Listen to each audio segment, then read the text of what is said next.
All right. Well, I think going into these songs that are going to be releasing over the next few months, I had kind of a vision in mind. Because I'm an optimistic person for the most part, and I wanted that to obviously show through the music I was making. And the vision was to be at, like the best music festival you could think of with your best friends, jumping up and down. It's a beautiful day. Like everyone's singing these songs together of your favorite artists that are just like bangers of songs. And it's just like the greatest time. Because there's this like certain magic to that feeling because you feel like you're not really alone. You feel like you're part of something bigger. You feel together with people. You feel there's like this harmony to it. And truthfully, that's what I love. And I wanted this music that's all coming out in the next few months to feel that way.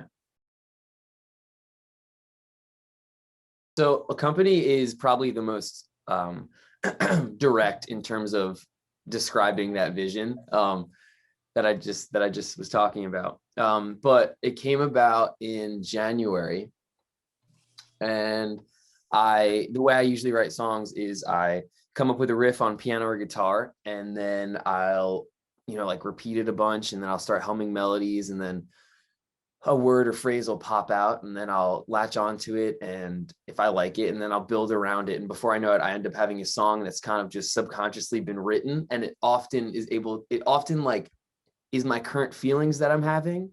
But if I went into it telling myself I'm going to write a song about blank, it wouldn't have come out as well as it does when it comes out the way I just described.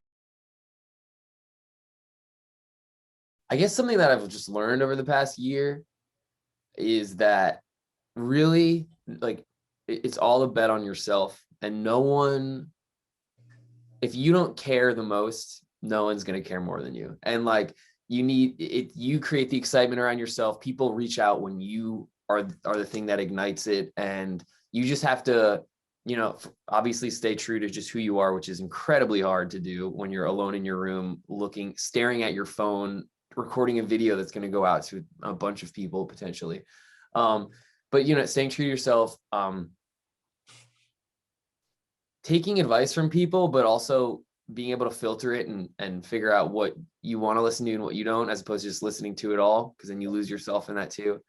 And just being consistent and trusting in yourself and what the talent that you think you have, or that you have. And yeah, they're all really hard things to do, but I'm working on it and trying every day to get better at it. But that's just something I've learned. Like a lot of times people think if you have this connection, or if if you know Scooter Braun, like you're set. Like not really. Like you still need to be good, you still need to be dedicated, you still need to work hard, you still have to make good music. Like, you know what I mean? Like it's easy like to think that this one opportunity will just change your life, and it's not really like that.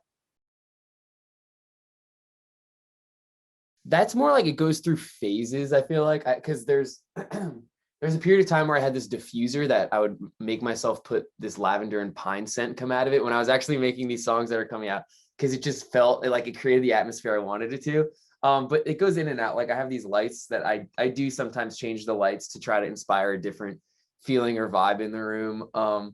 There isn't like a super weird thing that like I'm not like rubbing a snow globe or something every time I make a song. You know what I mean? It's not like but I mean, this room is filled with all of these like weird things. Like I have, when I was at school, I'm 23 and I graduated, I guess, in 2020. So I'm like a year and a half out. But my school newspaper, like when I made like one or two songs that probably are not even on Spotify anymore, they like made little articles about me. So those are on the wall. And there's like small things, like my brother went to South Africa and like the gift he got me was there, and these Polaroids with friends. It's just like all these small things that just remind me of who I am, and where I came from, are all around my room, or this room I make music.